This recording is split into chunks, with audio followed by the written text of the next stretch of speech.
Di sini materi yang ke-10 adalah SRQual ya. Di sini dalam metode SRQual terdapat 4 macam gap, yaitu information gap, design gap, communication gap, dan fulfillment gap. Informasi gap mencerminkan kesenjangan antara tuntutan kebutuhan pelanggan berkenaan dengan sebuah website dan keyakinan pihak manajemen atau pengelola website mengenai tuntutan kebutuhan tersebut.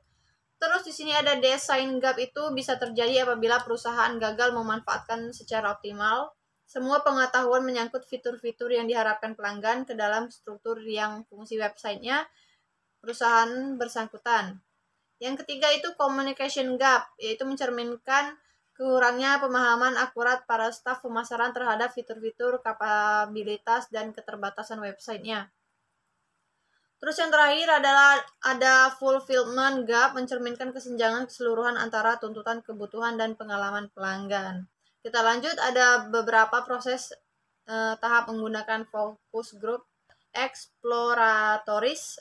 Itu ada 3, di sini ada 3, dan di sini ada 2 tahap pengumpulan data dan analisis data empiris. Ini dijelaskan mengidentifikasi 7 dimensi: efisiensi, reliabilitas, fulfillment, privasi, daya tanggap, kompensasi, dan kontak, yang membentuk skala core online service dan skala recovery online service.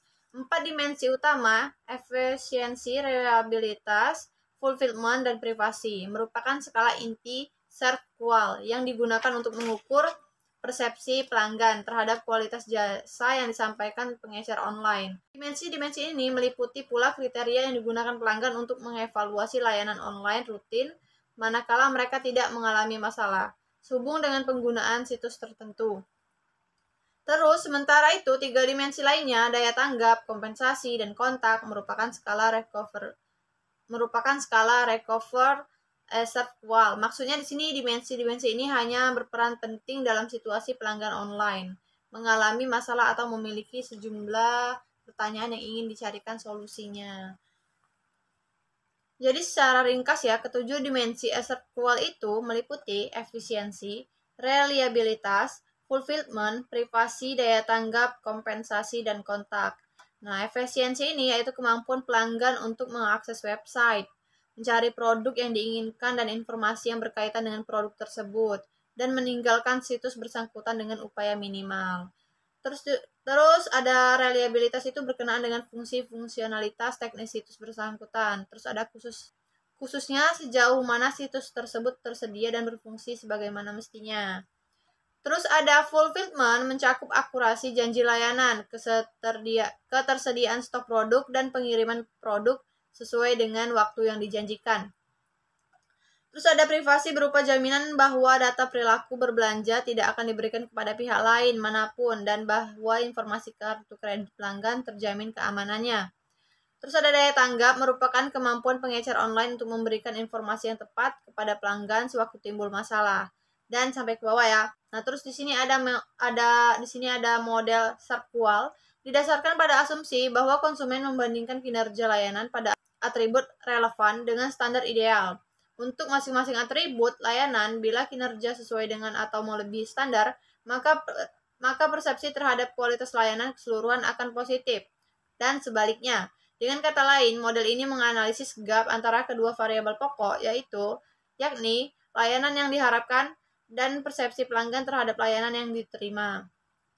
Terus di sini ada pengukuran kualitas layanan dalam metode SRQual, didasarkan pada skala multi-item yang dirancang untuk mengukur ekspektasi dan persepsi pelanggan serta gap di antara kedua pada 5 dimensi utama. Kualitas layanan yaitu ada reliabilitas, daya tanggap, jaminan, empati, dan bukti fisik. Terus ada kelima dimensi utama tersebut dijabarkan dalam masing-masing 22 atribut rinci untuk variabel ekspektasi dan variabel persepsi yang disusun dalam pernyataan berdasarkan skala Likert dari 1 sangat tidak setuju sampai 7 sangat setuju. Evaluasi kualitas layanan menggunakan metode SRQual mencakup perhitungan perbedaan di antara nilai yang diberikan para pelanggan untuk setiap pelanggan, pernyataan berkaitan dengan ekspektasi dan persepsi, skor SRQual untuk setiap pasangan pernyataan pada setiap masing-masing pelanggan.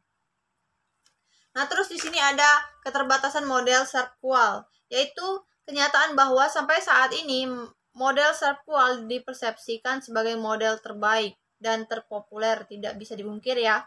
Namun, masa depan model ini sebagai instrumen universal untuk pengukuran kualitas layanan pada semua konteks masih dalam tanda tanya.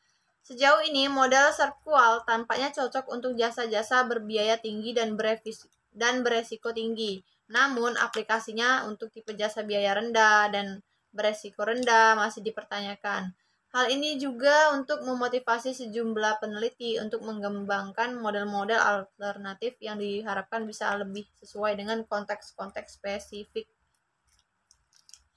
Baiklah, di sini untuk materi SERP-QuAL cukup sampai di sini. Kita lanjut ke materi yang ketiga ya.